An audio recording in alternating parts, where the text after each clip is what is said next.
crocheting, and other forms of needlecraft have a rhythmic pattern of movement. They involve mild concentration and can be soothing for many people. It can be a great form of stress management and a great strategy to try. Research has discovered that knitting and crocheting can contribute to an increased sense of well-being, reduction in anxiety, reduction in depression, reductions in feelings of isolation and loneliness, and a lower blood pressure.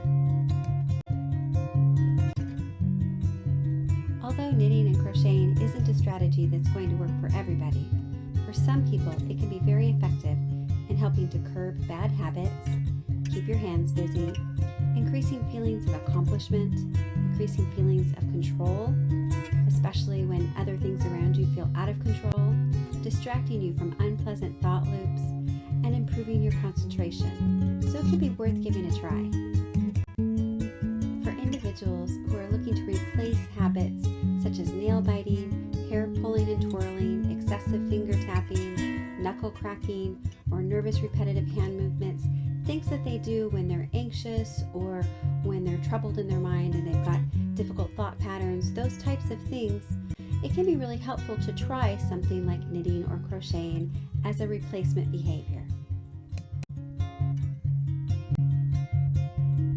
Although this is not a one-size-fits-all strategy that will work for everyone, if you struggle with difficulties in concentration, attention deficit, panic attacks, nightmares, emotional apathy, depression, or racing thoughts, knitting, crocheting, or other needlecraft might be a strategy worth trying. Although there is relatively limited research and experimental investigation into the benefits of knitting and crocheting for stress reduction, there's quite a bit of anecdotal and narrative reports that researchers are using and collecting to build the gathering of information. After 9/11, there were a number of reports and news reports of the meditative and calming benefits of knitting and crocheting for people who were hearing of the terrorist news, and they really had very little that they could do to calm their distress and stress, and they found it very helpful. In Texas, in a jail in 2018, they put into practice a program where they were teaching the inmates to knit, and they discovered higher levels of patience, attention to detail, focus, higher levels of organization, a sense of achievement, and relaxation among those who participated in the program.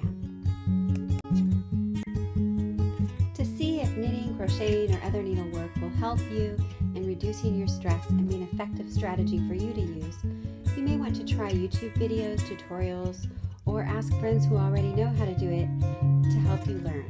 Start with basic, simple patterns. Don't start with things that are going to complicate you or frustrate you. Do not overcomplicate it. Approach it therapeutically, not as an art form initially. Don't begin trying to make a fancy sweater or a blanket, just as something to do with your hands to get into the rhythm and to see if it really helps you. This strategy isn't for everybody.